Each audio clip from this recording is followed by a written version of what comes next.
I am Marty Nimco. This is the show that I am most looking forward to doing of the now 26 I've done. Those of you who watch on YouTube may not know that this is the video from which the podcast from a public radio in San Francisco show, How to Do Life, is derived.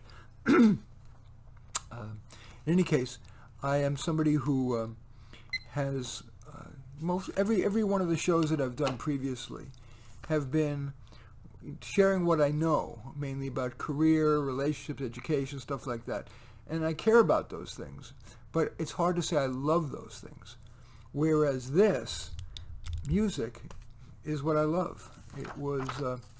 It's something that I was born with.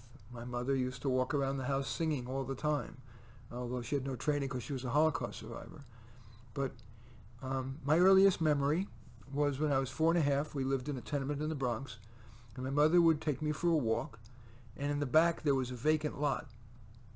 And in the vacant lot there was a piano, and of course in New York it rained on and snowed on and heat and cold, and a lot of the notes didn't work, but kids would bang on it, and I found myself fascinated. And I would watch, and I would watch, and I would watch. And then I found myself wanting to start to play chopsticks. So what I'm about to do to start with today is, I think I'll do that later. I will give you the world's shortest course in how to learn to play by ear if you're not interested in that, but because most people are not interested in taking up an instrument, but are more interested in perhaps appreciating music more. That's really the theme of this show. The theme of today's show is going to be about how to make your music listening more pleasurable. So I'm going to be playing a bunch of stuff for you on the piano. I'm old, so you're going to hear old stuff. You're going to hear Autumn Leaves.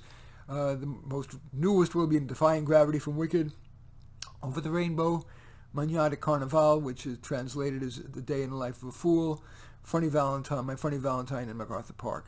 But I want to talk about, most people just listen to music first. I'm going to be playing in a moment, so you won't have to listen to me for too long. Most people listen to music just kind of listen, either in the background as they're driving or while they're working or making love or whatever. But there's a new way, and there's also people who've taken a classical music course.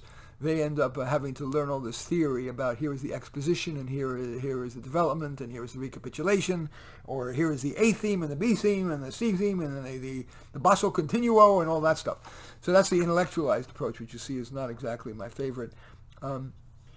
But there is also what is something I've been playing with called the emotion-driven approach. Music is at least about as much about emotion as anything else. And so as you're listening to me play these various things, I'm going to ask you to think about if it evokes an emotion for you, either now or something in the past. And what I want to start with is Autumn Leaves, because it was my mother's favorite song, and she used to sing it all the time, singing around the house. And I'm going to try to play it with emotion. And so whether you're a listener or you're a player, the extent to which you can try to play with feeling, with emotion, is the distinguishing characteristic between a player and a musician and an artist. So here is Over the Rainbow.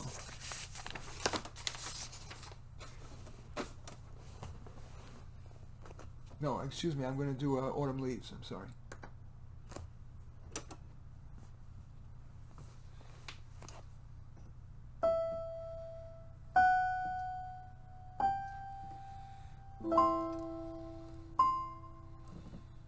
My mom died at age 90, not so long ago.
Okay, autumn leaves. You may have noticed that I wasn't playing with all my fingers, and that is something I've had to recently adapt to. I developed a hand condition. I can't straighten this finger, I can't straighten this finger, and I can't straighten this finger. And perhaps, so maybe a side benefit of this may be vital inspiration. We all have a choice when crap happens to us, whether to fold or try to compensate, and I'm trying to compensate. Okay, the next song is a very different one. This is the inspirational song from Wicked. I don't know about inspirational, it sounds religious. The inspiring song from Wicked, Defying Gravity, about where this woman says, I'm not going to take any crap from the man, the wizard who represents the authority and all the rest, because the authority essentially is a sham, and pretty politically correct message. Anyway, this is the song Defying Gravity. I can't sing, so you will not hear me sing, but this is it.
Okay, well, there was that. I think I adjusted the mic so you can't see the keyboard, but I'll adjust it back hopefully for the next time.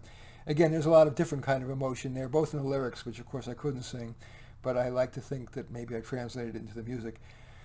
Again, our purpose here on today's edition of How to Do Life is to encourage you not just to enjoy music, which is great, but to maybe enhance the enjoyment by thinking about the emotional component and thinking about emotional events in your life, hopes for your life, any kind of feelings that get evoked. And now I'm going to play in that spirit again, Over the Rainbow, which has been inspiring to many people. And here's my shot. Now I guess I'll move the microphone so you can see the keyboard, hopefully. I think you can. All right.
Okay, so that's Over the Rainbow. I tried to infuse some real emotion in that, and hopefully maybe you felt some in your aspirations or your laments, or looking back or looking forward. One more I want to play before we take a momentary break, which is, it's called Mañana de Carnaval, translated in English, A Day in the Life of a Fool.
Okay, you're listening to How to Do Life.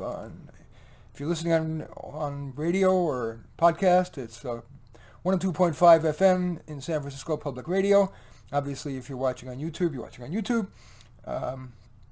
And we're talking about music and how to make more of it, how to create more emotion, whether you're playing or listening. I want to do one more thing before I do what was promised. I was going to teach you the world's shortest course in how to play by ear. I can't read music. Everything you've been listening to is completely by ear. And I started with chopsticks with one finger, and I'm going to teach you how I did that in hopefully about 5 minutes. But a total of 5 minutes. But first I would like to play one thing I wrote. I originally wrote it in hopes of it being the movie theme for a romance set in Ireland. A movie that at least my music never made it to the screen. But I've since kind of rejiggered it, so that it kind of duplicates the process that my career counseling clients go through. They typically come to me quiet and sad, and then little by little they make progress, then they get a big win, and then they're back to being peaceful. But this time a happier, quieter and happier, peaceful. So this is that process. This is I try to duplicate that process in this song. No name.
Okay, so now let me try to teach you in a few minutes, and I think that's really all it takes, to teach you how I learned to play by ear. And I think this would really get you started. Not sure, but it's certainly worth a try. The price is right. Anyway, as I said at the beginning of the show, I grew up in a tenement in the Bronx, and my mother would take me a walk around the block. And behind my apartment building, there was a vacant lot, and there was this piano. It was rickety. I remember it was tilted over almost on its side, and it was rained on and snowed on and heated on and colded on, and kids would bang on it. And I remember being transfixed as I was watching kids play chopsticks. And I was watching, and the one thing I noticed before I even sat down was that the further up to the right you were, the higher pitch the note was, and the further down you were, the lower pitch your notes were. So I sat down, and I wanted to try to play chopsticks, and I, of course, started with just one finger. I'll try to duplicate what I did, including the wrong notes. So the first note stayed the same all the time. So, but then what do you do next? Well, I realized that it's the higher notes, the higher pitched notes are to the right. So I tried a note to the right. So I'll speed it up a little bit. Oh no, that's wrong. So I got feedback instantly on, whoa. So I said, no, let me try another one. No, that's wrong too. But after some trial and error and getting feedback each time, I got it right. Ah, that's it. And that note repeated too. So, and then I said, that's a little higher. The next one's higher too. And I would guess wrong, guess right, and then I'd go, ah. But then the next note comes down. Ah. And of course there was much more trial and error. But each time I made a mistake, I got immediate auditory feedback that I was right or wrong. And then when I was able to plunk down the notes one at a time in the melody, I decided, because I saw the kids, some of them played with one finger in the left hand and one in the right. So I would try seeing if I could play it with one finger in each hand, because it would make it sound prettier. So I started, and I would guess wrong, like, oh, that's wrong. Oh, that's wrong. But eventually I got it to sound the way the kids did it. Ah! And then I would try some more things for the next notes. And then I would eventually get to, and then go on. And of course it took a bunch of trial and error, but every time my ear was getting better. And then eventually, I kept adding another note, and another note, and another note. And now, and by the time I was, I don't remember, 7 or 8, I was able to play like this.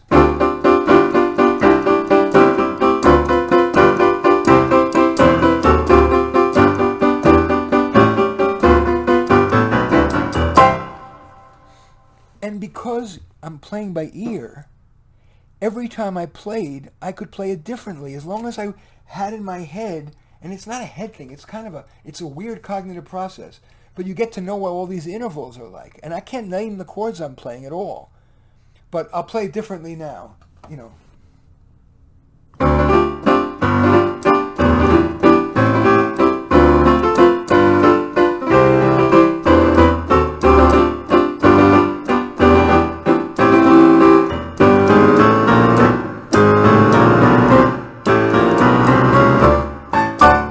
So every time I can play it a little differently. Okay. So I think I would urge you to try to be Mary Had a Little Lamb or Chopsticks. Those are easy songs to, at this point, anything I can hum, I can play in full arrangement. But I want you to start with something you can hum, and it's really easy, like Mary Had a Little Lamb or Chopsticks. And then, excuse me, and then trial and error, and I believe you'll get better. Now, if you really suck after, a good few hours of trying that, then maybe you don't have the talent. I guess I can't say that everybody does. But I'm betting that a good number of you who are watching or listening could eventually end up playing reasonably well. Because that's what, after all, what everybody wants. They want to go to be able to play the guitar or the piano and not have to slavishly adhere to the notes and the music and have to memorize it. And, by doing it by ear, you're going directly from your ear to your fingers. When you're reading music, your ear actually gets short-circuited. It goes from your eyes to your fingers, so you never develop your ears. That's why I like my method for what it's worth. Okay, we have a few minutes left, so I'm going to play, I think I have time for a couple things. So the first thing I want to play is, I used to play a lot of weddings and bar mitzvahs, and when the band wanted to take a break and they wanted me to not take a break, I would, they'd have me play long songs. So one of them I used to play was MacArthur Park. I'm going to spare you the whole 7 minutes of it, but I'll play an abbreviated version.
Park with 7 fingers.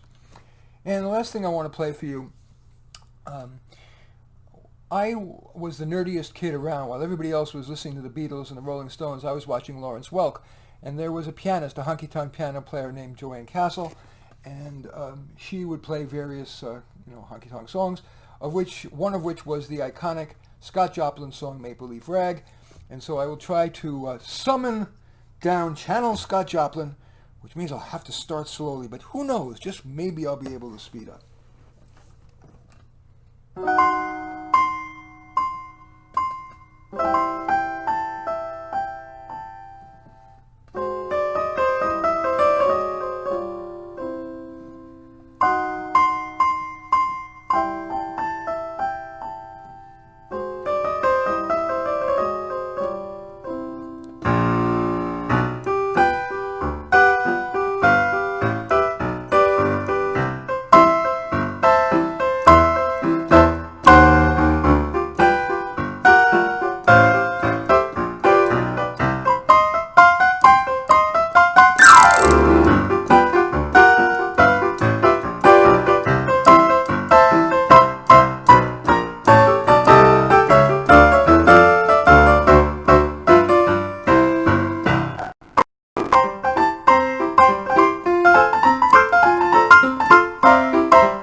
This is Marty Nemko reminding you that we find comfort among those who agree with us, growth among those who don't.